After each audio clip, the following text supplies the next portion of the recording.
Today we are talking about Revelation 8. Revelation 8, 2 to 13 is today's passage. It's the beginning part of the cycle of trumpets. Today we're looking at the first four trumpets out of 7 trumpets to be exact. So zooming out to view the book as a whole, 8:2 starts what is often called the decreation section, which runs all the way through to chapter 22, verse 5. Decreation meaning God, the creator, lifting his hand of protection and order and allowing chaos to re-ensue, if you will, on the earth. Then, spoiler alert, we get a recreation after that, which is the new heaven and the new earth, which is how the book ends. So the decreation part has begun. So let's read, however heavy it may be, Revelation chapter 8, verse 2 through 13. And I saw the 7 angels who stand before God, and the 7 trumpets were given to them. Another angel who had a golden censer came and stood at the altar. He was given much more incense to offer with the prayers of all God's people on the golden altar in front of the throne. The smoke of the incense, together with the prayers of God's people, went up before God from the angel's hand. Then the angel took the censer, filled it with fire from the altar, and hurled it onto the earth. And there came peals of thunder, rumblings, flashings of lightning, and an earthquake. Then the 7 angels who had the 7 trumpets prepared to sound them. The first angel sounded his trumpet, and there came hail and fire mixed with blood, and it was hurled down to the earth. 1/3 of the earth was burned up, 1/3 of the trees were burned up, and all the green grass was burned up. The second angel sounded his trumpet, and something like a huge mountain, all ablaze, was thrown into the sea. 1/3 of the sea turned into blood, 1/3 of the living creatures in the sea died, and 1/3 of the ships were destroyed. Then the third angel sounded his trumpet, and a great star, blazing like a torch, fell from the sky on 1/3 of the rivers and on the spring waters. The name of the star was Wormwood. 1/3 of the waters turned bitter, and many people died from the waters that had become bitter. The fourth angel sounded his trumpet, and 1/3 of the sun was struck, 1/3 of the moon, and 1/3 of the stars, so that 1/3 of them turned dark. 1/3 of the day was without light, and also 1/3 of the night. As I watched, I heard an eagle that was flying in midair call out in a loud voice, "Woe, woe, woe," or "Terror, terror, terror," to the inhabitants of the earth because of the trumpet blasts about to be sounded by the next 3 angels. That's the end of the chapter.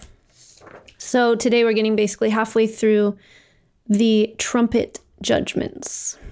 Now, let's look at it a sentence or two at a time because there's a lot in here and it's not all very easy to understand in my opinion. So 8:2 says, I saw 7 angels who stand before God, and they were given 7 trumpets. The Bible itself, I hate to tell you, doesn't exactly name who these angels are, so we can't know for sure. But the apocryphal books, Enoch and Tobit, name 7 chief messengers, aka archangels, of God. So these might be those same 7. A lot of scholars say that these are them because Jewish tradition tends to hold that view, that these are those who carried out a lot of the plagues of Egypt back in the day.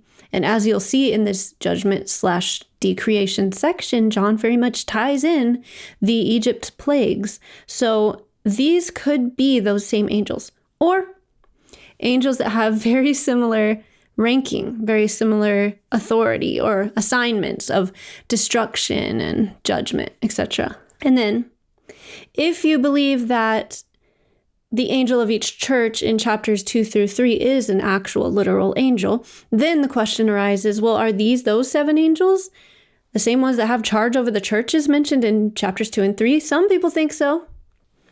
Some people think they're a different 7. I personally do not think that we're talking about the same 7 angels because these seem more like judgment angels specific to a very high-ranking future event situation. Let's look at verses 3 and 4. Then another angel with a gold incense burner came and stood at the altar. And a great amount of incense was given to him to mix with the prayers of God's people as an offering on the gold altar before God's throne. The smoke of the incense, mixed with the prayers of God's holy people, ascended up to God from the altar where the angel had poured them out. Let's talk about this. The censer, aka the incense burner bowl, was a vessel that held incense at the golden altar. Now, when God instructed the early Israelites on how to worship him, he told them to use censers and incense. He told them to do this. And they had an altar in their temple, and they put live coal into the censer, and they put incense on top of that during the rituals of worship to God. There was a brass censer for everyday use, and then there was a gold censer for the Day of Atonement, Yom Kippur. Once a year, the high priest goes into the Holy of Holies, special part of the temple, with a gold censer and performs a very solemn, sacred sacrifice for the people's sins. That's Yom Kippur. Heiser, there he is, teaches that the Day of Atonement was like the reset button, very fitting to weave into this story of Revelation. So here in Revelation, John's taking the picture from the Hebrew scriptures and emphasizing the symbolism that this smoke is prayers rising up from God's people. The people of God pray and intercede for this groaning world, especially the martyrs, who we've seen are right under the altar, right there, praying for justice. And these prayers go up. They help trigger God's action and movement, which in this case is going to be divine justice, both on the wickedness of hell and Hades and the humans who spend their one life partnering with that wickedness. So if you needed a reminder in your own life that prayer matters, take in this mental image that your communication with God rises up as sweet-smelling incense to heaven. He's eager to receive it. God hears you. It's considered a right act of worship, and God is moved by the prayers of his people. Don't ever let that incense and coal go out in your life. When you burn a small amount of incense or like one tiny candle in your house, you don't always see where that smoke is traveling. It kind of just goes up a little bit and disappears. But that smoke is there, and it is traveling to heaven, to the altar, to the throne room of the Creator. Now I'm talking about prayers, and it affects the storyline of everything, of history, of creation. So keep praying. Now let's look at verse 5. Then the angel filled the incense burner with fire from the altar and threw it down upon the earth. Thunder crashed, lightning flashed, and there was a terrible earthquake. It's interesting because we haven't even gotten to the bowls of judgment. Those are next after the trumpets. But judgment has definitely begun. You see here a bowl is already being poured out onto the earth. That's what that symbolism usually is in Scripture. The occurrence of thunder / lightning / earthquakes happens here at the seventh seal, which is this bowl getting thrown down. It'll happen again at the seventh trumpet, which we'll hear next podcast, and it will happen again at the seventh bowl, which is the third set of judgments. So thunder, lightning, earthquake, it kind of culminates at the end of the judgment sets or cycles. 8 verse 6 says, Then the 7 angels with the 7 trumpets prepared to blow their mighty blast. The Life Application Bible asserts that the trumpet blasts here are going to serve 3 purposes. 1, to warn that judgment is certain. 2, to call the forces of good and evil to battle. And 3, to announce the return of the King, the Messiah. Obviously, we see the first purpose there, right there in the text. The other 2 that the Life Application Bible is talking about, I feel like those are more implied. So the angels are prepared to play their trumpets, and now we get to 8:7. The first angel sounded his trumpet, and there came hail and fire mixed with blood, and it was hurled down onto the earth. 1/3 of the earth was burned up. 1/3 of the trees were burned up. All the green grass was burned up. Okay, so here is where some allusions to the Egypt plagues come into play. It's been said that they might be getting used as symbols here, pointing to the plagues, but not using them as a literal repeat, more just like saying God will use nature as a weapon to punish his enemies and to punish wickedness, to judge wickedness. Now let's look at verses 8 and 9. The second angel sounded his trumpet, and something like a huge mountain, all ablaze, was thrown into the sea. 1/3 of the sea turned into blood, and 1/3 of the living creatures in the sea died, and 1/3 of the ships were destroyed. So we see something ominous and disruptive impacts the oceans here. It doesn't say a mountain, it says something like a mountain, and it causes a lot of death. And then, of course, we modern readers, when we read, quote, something like a huge mountain all ablaze being thrown into a sea, we tend to think, is this an asteroid? Is it an asteroid? I feel like it could be. Let's look at verses 10 and 11. So the third angel then sounded his trumpet, and a great star, blazing like a torch, fell from the sky on a third of the rivers and springs of water. The name of the star is Wormwood. A third of the water became bitter, and many people died from the waters that had become bitter. Wormwood is a real thing, okay? It's a real tree, and the bark is used in medicine. It's been used for a long time all around the world. It's the name of the tree, but it's a word that means bitterness. So it definitely has bitter qualities, and too high of a dose could certainly kill some people. I think it would cause paralysis, actually. But I don't know how to take this part. I mean, I obviously I don't usually make decisions on how to take much of anything in Revelation, and I don't know that we're supposed to read it overly literally, as I keep saying. But here it's like, is there going to be something very similar to the chemical compound of wormwood that gets into the water supply around the world, or in a big part of the world, that causes injury and death to a ton of people? Is that what this is talking about? Because it specifically says it's going into the fresh water, the rivers and the springs, and it's causing people to die. So I don't know. Something is happening to the freshwater supply here. GotQuestions.org states this, quote, "The word wormwood is mentioned only here in the New Testament, but it appears 8 times in the Old Testament. Each time it's associated with bitterness, poison, and death.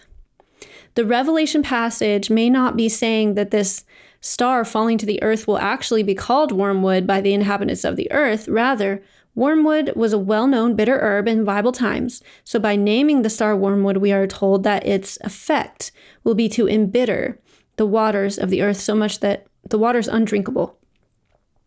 It won't be a matter simply of a bitter taste. It will literally be poisonous." End quote. That's a really confident sounding answer on the internet. And while I don't disagree, the truth is it's just one well-known interpretation, and it contains speculation, and not everyone agrees, like most of Revelation. So that's wormwood, something terrible with the water. And then let's move forward to verse 12. "The fourth angel sounded his trumpet, and a third of the sun was struck, a third of the moon, and a third of the stars, so that a third of them turned dark. A third of the day was without light, and also a third of the night." So I noticed something. Not only is the earth experiencing huge changes, but the skies as well. So in 8 verse 10 and 11, this wormwood thing, it's a star with a name. So to me, that sounded like it could be an entity. Now we're getting into astral theology if we think that. A star named bitterness, right? And then in 12, here we're seeing the sun and the moon and the stars, a third of them turning dark, affecting day and night. This is cosmic now. So I think John, once again, is bringing in astral theology. There's a long-standing tradition of the stars being associated with entities, with beings, spiritual beings. It's not in a literal way that we sometimes think. When we look back at these ancient beliefs, we're like, oh my gosh, that's so dumb. They literally thought stars were, entity. No, maybe some did. I don't know. But I don't think the takeaway from astral theology is that people in ancient history were just dumb about stars. What I think is that there's actually something real there, where the sky and the settings of the stars and the placements of the stars do teach us and tell us about deep hidden knowledge or deep truths or deep spiritual things, and about different entities and different beings and different angels and fallen angels and things that do affect the world. So what I'm saying is the cosmic way of describing life beyond us, or life in the astral plane that affects us, I guess you could say, isn't meant to just be seen by modern Christians as just silliness and to be disregarded. It's actually a theology that's there for a reason and carries truth. And when we see John interacting with it in this way that honors it, it's because we would do well to adapt this understanding of the gods being associated with the stars. Okay, so I'll move on because I think I'm actually going to dive into astral theology in a later episode. So it's all half-baked right now. So let's just go to verse 13. So once we see that these skies are experiencing huge changes, now we see John say, "As I watched, I heard an eagle that was flying in midair call out in a loud voice, 'Terror, terror, terror to the inhabitants of the earth, because of the trumpet blasts about to be sounded by the other 3 angels.'" Some Bible teachers say that this separation of the first 4 judgments, the one we just read today, and the next 3 judgments, the ones we're going to read next time, that this eagle warns us about is the first 4 happen to everybody, believers and unbelievers, but the next 3 are for people of the world, so meaning just unbelievers. I don't see that in the text, but I do see how they could get that out of the text, if that makes sense. So the text just says, quote, "the inhabitants of the earth," end quote. So I'm not sure if it means people who are worldly. It just sounds like it means everyone. But this distinction that they point out is that the next 3 are about spiritual harm. So these first 4 we read today are about physical harm. The next 3 are kind of more about spiritual harm as opposed to physical. And so since believers are promised protection from spiritual harm, it seems like they kind of make a pretty great point. I mean, who is going to experience the next 3? But we'll get into that next time in chapter 9. So why is there a random eagle here? Let's look at the Old Testament. Habakkuk 1 is about a time when the Lord allowed the literal Babylonian Empire, the Chaldeans, if you will, to swoop in and overtake Israel because of their disobedience and idolatry. And Habakkuk 1:8 says, quote, "They fly like an eagle swooping to devour. They all come intent on violence," end quote. And in Deuteronomy 28, verse 49, where Moses informs Israel of the curses that will happen if they break their covenant with God, he says, quote, "The Lord will bring a nation from far away, from the ends of the earth, to swoop down on you like an eagle," end quote. And that's exactly what happened later with Babylon. Also in Hosea 8, verse 1, it says, "Put the horn to your mouth." That sounds familiar. "One like an eagle comes against the house of the Lord because they transgress my covenant and rebel against my law," end quote. So these are Old Testament passages where the eagle is a sign, a symbol of God's judgment. And I think that's why John might be bringing it in here. The Greek word for eagle here in Revelation, I cannot pronounce it, but it's Aetou. And it's seen 2 other times in the book of Revelation. It's seen in chapter 4, when one of the cherubim is described as being like an eagle. And it's going to come up again in chapter 12 when we learn about the vision of the woman who's given eagle wings to escape a serpent. So that'll be an interesting future episode. So to recap, in this episode, in chapter 8, we've seen massive destruction, which is disturbing to read about anyway, and extra weird to do so right now because so many people I know just had to evacuate for a week and many lost their homes and churches in LA County.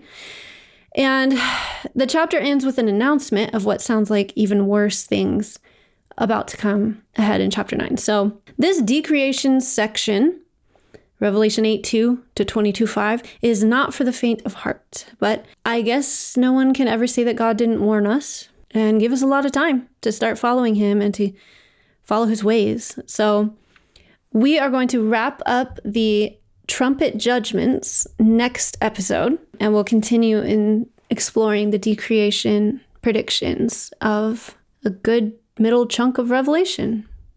God bless you guys. Have a great weekend, and I will see you next time.